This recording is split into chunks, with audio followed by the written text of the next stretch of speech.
धारा नगरी में गंधर्व नाम का एक राजा राज करते थे। उसकी 4 रानियां थी। उनके 6 लड़के थे जो सबके सब बड़े ही चतुर और बलवान थे। संयोग से एक दिन राजा की मृत्यु हो गई और उनकी जगह उनका बड़ा बेटा शंख गद्दी पर बैठा।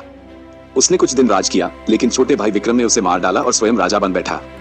उसका राज्य दिनों दिन बढ़ता गया और वह सारे जम्बूद्वीप का राजा बन बैठा। एक दिन उसके मन में आया कि उसे घूमकर सैर करनी चाहिए और जिन देशों के नाम उसने सुने हैं उन्हें देखना चाहिए। तो वो गद्दी अपने छोटे भाई भर्तृहरि को सौंपकर योगी बनकर राज्य से निकल पड़ा। उस नगर में एक ब्राह्मण तपस्या करता था। एक दिन देवता ने प्रसन्न होकर उसे एक फल दिया और कहा कि इसे जो भी खाएगा वो अमर हो जाएगा। ब्राह्मण ने वो फल लाकर अपनी पत्नी को दिया और देवता की बात भी बता दी।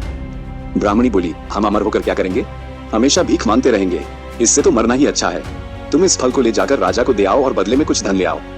ये सुनकर ब्राह्मण फल लेकर राजा भर्तृहरि के पास गया और सारा हाल कह सुनाया। भर्तृहरि ने फल ले लिया और ब्राह्मण को 1 लाख रुपए देकर विदा कर दिया। भर्तृहरि अपनी एक रानी को बहुत चाहता था। उसने महल में जाकर वो फल उसी को दे दिया। रानी की मित्रता शहर कोतवाल से थी।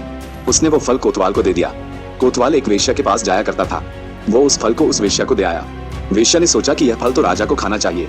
वो उसे लेकर राजा भर्तृहरि के पास गई और उसे दे दिया। भर्तृहरि ने उसे बहुत सा धन दिया, लेकिन जब उसने फल को अच्छी तरह से देखा तो पहचान लिया। उसे बड़ी चोट लगी, पर उसने किसी से कुछ कहा नहीं। उसने महल में जाकर रानी से पूछा कि तुमने उस फल का क्या किया? रानी ने कहा, मैंने उसे खा लिया। राजा ने वो फल निकालकर दिखा दिया।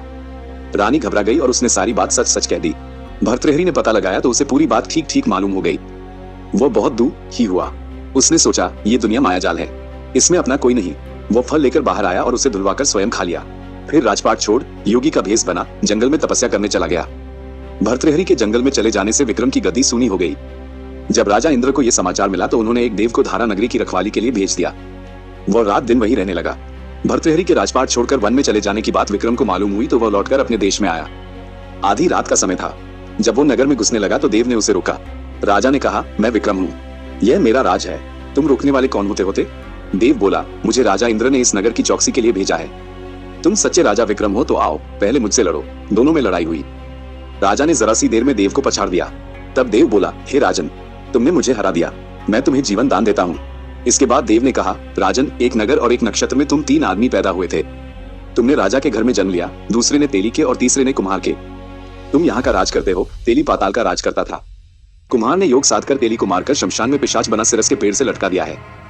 वो तुम्हें मारने की फिराक में है, उससे सावधान रहना। इतना कहकर देव चला गया और राजा महल में आ गया। राजा को वापस आया देख सबको बड़ी खुशी हुई। नगर में आनंद मनाया गया। राजा फिर राज करने लगा। एक दिन की बात है कि शांतिशील नाम का एक योगी राजा के पास दरबार में आया और उसे एक फल देकर चला गया। राजा को आशंका हुई कि देव ने जिस आदमी को बताया था कहीं है वही तो नहीं है। ये सोच उसने फल नहीं खाया, भंडारी को दे दिया। योगी आता और राजा को एक फल दे जाता। संयोग से एक दिन राजा अपना अस्तबल देखने गया था। योगी वहीं पहुंच और फल राजा के हाथ में दे दिया। राजा ने उसे उछाला तो वह हाथ से छूटकर धरती पर गिर पड़ा। उसी समय एक बंदर ने झपटकर उसे उठा लिया और तोड़ डाला। उसमें से एक लाल निकला जिसकी चमक से सबकी आंखें चौंधिया गई। राजा को बड़ा अचरज हुआ। उसने योगी से पूछा, आप ये लाल मुझे रोज क्यों दे जाते हैं? योगी ने जवाब दिया, महाराज, राजा, गुरु, ज्योतिषी, वैद्य और बेटी, इनके घर कभी खाली हाथ नहीं जाना चाहिए। राजा ने भंडारी को बुलाकर पीछे के सब फल मंगवाए। तुड़वाने पर सब में से एक एक लाल निकला। इतने लाल देखकर राजा को बड़ा हर्ष हुआ। उसने जौहरी को बुलवाकर उनका मूल्य पूछा।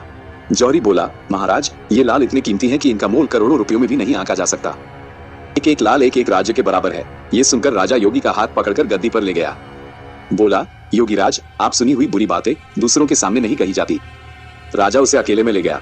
वहां जाकर योगी ने कहा, महाराज, बात यह है कि गोदावरी नदी के किनारे मसान में मैं एक मंत्र सिद्ध कर रहा हूँ। उसके सिद्ध हो जाने पर मेरा मनोरथ पूरा हो जाएगा। तुम एक रात मेरे पास रहोगे तो मंत्र सिद्ध हो जाएगा। एक दिन रात को हथियार बांधकर तुम अकेले मेरे पास आ जाना। राजा ने कहा, अच्छी बात है। इसके उपरांत योगी दिन और समय बताकर अपने मठ में चला गया। वह दिन आने पर राजा अकेला वहां पहुंचा। योगी ने उसे अपने पास बिठा लिया। थोड़ी देर बैठकर राजा ने पूछा, महाराज, मेरे लिए क्या आज्ञा है? योगी ने कहा, राजन, यहाँ से दक्षिण दिशा में 2 कोस की दूरी पर मसान में एक सिरस के पेड़ पर एक मुर्दा लटका है। उसे मेरे पास ले आओ, तब तक मैं यहाँ पूजा करता हूँ। ये सुनकर राजा वहां से चल दिया। बड़ी भयंकर रात थी। चारों ओर अंधेरा फैला था। पानी बरस रहा था। भूत प्रेत शोर मचा रहे थे। सांप आकर पैरों में लिपटते थे। लेकिन राजा हिम्मत से आगे बढ़ता गया। जब वो मसान में पहुंचा तो देखता क्या है कि शेर दहाड़ रहे हैं, हाथी चिंघाड़ रहे हैं, भूत प्रेत आदमियों को मार रहे हैं। राजा बेधड़क चलता गया और सिरस के पेड़ के पास पहुंच गया। पेड़ जड़ से फुंगी तक आग से दहक रहा था। राजा ने सोचा, हो ना हो, यह वही योगी है जिसकी बात देव ने बताई थी। पेड़ पर रस्सी से बंधा मुर्दा लटक रहा था। राजा पेड़ पर चढ़ गया और तलवार से रस्सी काट दी। मुर्दा नीचे गिर पड़ा और दहाड़ मार मारकर रोने लगा। राजा ने नीचे आकर पूछा, तू कौन है? राजा का इतना कहना था कि वह मुर्दा खिलखी का हंस पड़ा।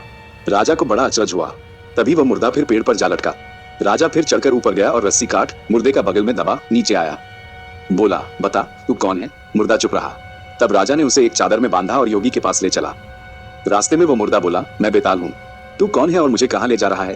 राजा ने कहा, मेरा नाम विक्रम है, मैं धारा नगरी का राजा हूँ, मैं तुझे योगी के पास ले जा रहा हूँ। बेताल बोला, मैं एक शर्त पर चलूंगा, अगर तू रास्ते में बोलेगा तो मैं लौटकर पेड़ पर जा लटकूंगा। राजा ने उसकी बात मान ली। फिर बेताल बोला, पंडित, चतुर और ज्ञानी, इनके दिन अच्छी अच्छी बातों में बीतते हैं, जबकि मूर्खों के दिन कलह और नींद में। अच्छा होगा कि हमारी राह भली बातों की चर्चा में बीत जाए। मैं तुझे एक कहानी सुनाता हूँ, ले सुन। तो ये थी आज की कहानी। आगे क्या होता है जानने के लिए अगले भाग को लाइक करना न भूलें। और अगर आप हमारी सभी रोमांचक कहानियों से जुड़े रहना चाहते हैं तो अभी चैनल को सब्सक्राइब करें। धन्यवाद।